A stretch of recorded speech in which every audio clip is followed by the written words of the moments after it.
ഞാനും നിങ്ങളും ഇന്നലെ രാവിലെ കേട്ട വാർത്ത വല്ലാതെ വേദനിപ്പിക്കുന്ന വാർത്തയല്ലേ?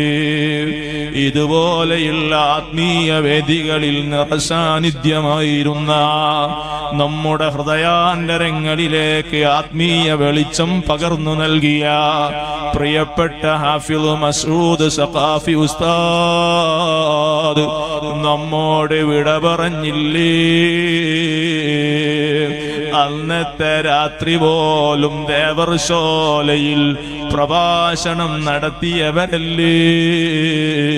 സുബ്ഹ് നിസ്കരിച്ച് അല്പം ഉറങ്ങട്ടെ എന്ന് കരുതി കിടന്നതല്ലേ? യാത്രാ ക്ഷീണമുണ്ട്, ആ രാത്രിയിൽ ഉറക്കൊഴിച്ചിട്ടുണ്ട്. പെട്ടെന്ന് വേദന വന്നുപോയി. ഉടമയായ റബ്ബിന്റെ തീരുമാനമെത്തിയപ്പോൾ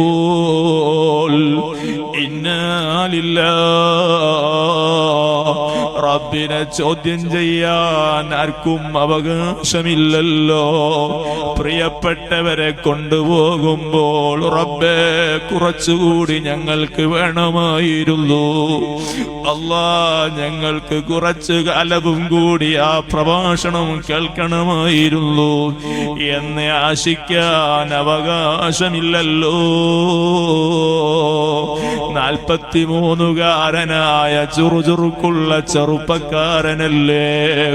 ഉസ്താദുമാർക്കെല്ലാം സുസമ്മതനല്ലേ?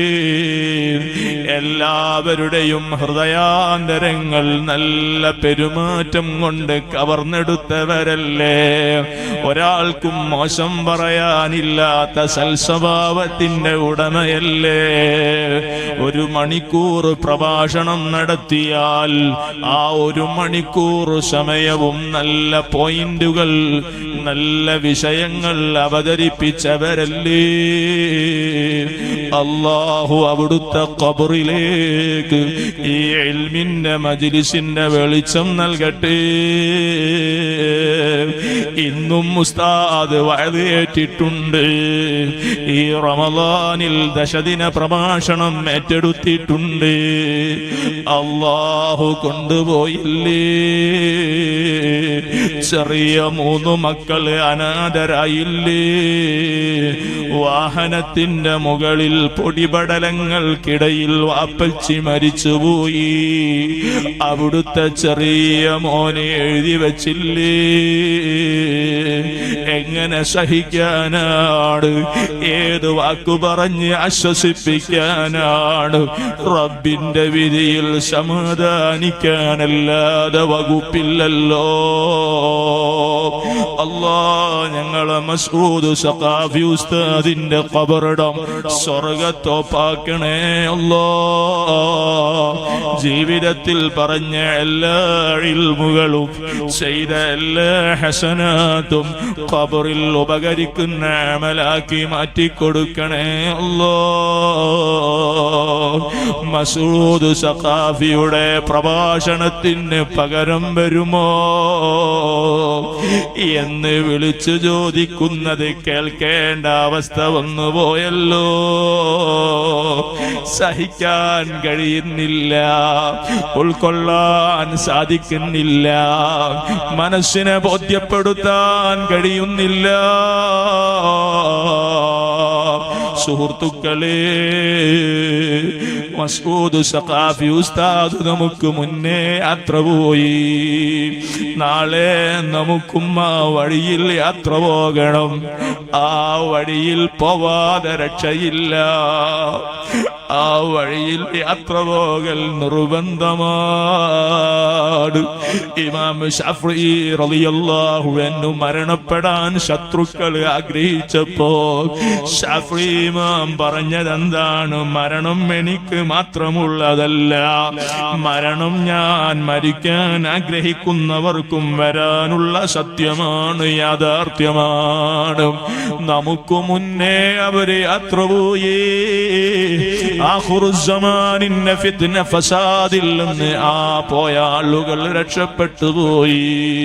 അല്ലാഹു മൺമറഞ്ഞു പോയ എല്ലാവരുടെയും മണ്ണറകൾ മണിയറകളാക്കി കൊടുക്കട്ടെ. മസൂദ് സഖാഫി ഉസ്താദിന്റെ ആ വഫാത്തിന്റെ വാർത്ത ഞാൻ അറിയുന്നത് സുബ്ഹ് നിസ്കാരം കഴിഞ്ഞ് കാസർഗോഡ് നിന്ന് വഅദ് കഴിഞ്ഞ് വന്ന് അതേ സുബ്ഹ് നിസ്കരിച്ച് മുതഅല്ലിമീങ്ങളെ കൂടെ ഖുർആൻ ഓതി അല്പം ഒന്ന് ഉറങ്ങണം, രാത്രി തീരെ ഉറങ്ങിയിട്ടില്ല എന്ന് കരുതി കിടക്കാൻ ഒരുങ്ങുമ്പോഴാണ് ആ സമയം മുതൽ ഖൽബിന് വല്ലാത്ത തെങ്ങലാണ്. ഏത് സമയത്തും സഖാഫി ഉസ്താദിന്റെ ആ പുഞ്ചിരിയുള്ള മുഖം മനസ്സിൽ ഇങ്ങനെ തെളിഞ്ഞു നിൽക്കുകയാണ്. മറക്കാൻ കഴിയുന്നില്ല. മനസ്സിൽ നിന്ന് ആ മുഖം അങ്ങ് മാഞ്ഞു പോകുന്നില്ല. സരളമായ ശൈലിയിൽ പ്രസംഗിക്കുന്നത് പോലെ തന്നെ സംസാരവും സ്നേഹം നിറഞ്ഞ വാചകങ്ങളായിരുന്നു. അല്ലാഹു ദറജ ഉയർത്തിക്കൊടുക്കട്ടെ. ഞാൻ ഇന്ന് നിങ്ങളെ നാട്ടിൽ വഅദ് പറയാൻ വന്നപ്പോൾ ഇതിന്റെ സംഘാടകര് പറഞ്ഞു, മസൂദ് സഖാഫി ഉസ്താദിന്റെ പേരിലാണ് ഈ നഗരൊരുക്കിയത്. എന്റെ ഖൽബ് വല്ലാതെ വേദനിച്ചു പോയി. അല്ലാഹുവേ, ഈ നഗരിയിൽ വെച്ച് നടക്കുന്ന എല്ലാ സൽക്കർമ്മങ്ങളുടെയും പ്രതിഫലം മസൂദ് സഖാഫി ഉസ്താദിന്റെ ഖബറിലേക്ക് എത്തിച്ചു കൊടുക്കണേ അല്ലാഹ്. പ്രിയപ്പെട്ട ശിഷ്യന്റെ വേർപാട് സഹിക്കാൻ കഴിയുന്നില്ല എന്ന് സുൽത്താനുൽ ഉലമാ ചെറിയ പി ഉസ്താദിന്റെ ശിഷ്യനായിരുന്നു മസൂദ് സഖാഫി ഉസ്താദ്. കാന്തപുരം AP മുഹമ്മദ് മുസ്ലിയാർ മഹാനവറുകൾ വഫാത്തായിട്ട് 2ാമത്തെ വർഷമാകുന്നേയുള്ളൂ.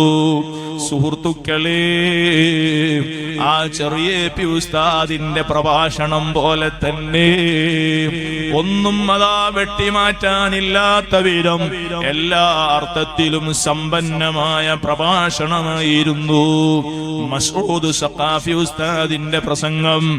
ഏത് സ്റ്റേജിലും അവസരോചിതമായ വിജ്ഞാനം പറയുന്ന നേതാവ്, നല്ല പണ്ഡിതനായിരുന്നു, മുദർരിസായിരുന്നു. അല്ലാഹു ദറജ ഉയർത്തിക്കൊടുക്കട്ടെ. ഖബർ അല്ലാഹു സന്തോഷത്തിലാക്കട്ടെ. വിധവയായ അവിടുത്തെ ഭാര്യക്ക് അല്ലാഹു സമാധാനം കൊടുക്കട്ടെ, നല്ല ക്ഷമ നൽകട്ടെ. സഖാഫി ഉസ്താദിന്റെ യതീമുകളായ മക്കൾക്ക് അല്ലാഹു അവന്റെ സംരക്ഷണം നൽകട്ടെ. അല്ലാഹ് ഞങ്ങളെ ഭാര്യമാരെ വിധവകളാക്കരുതേ അല്ലാഹ്. ഞങ്ങളെ മക്കളെ അനാഥരാക്കരുതേ അല്ലാഹ്. പെട്ടെന്നുള്ള മരണങ്ങളിൽ നിന്ന് ഞങ്ങളെ കാത്തു രക്ഷിക്കണേ അല്ലാഹ്.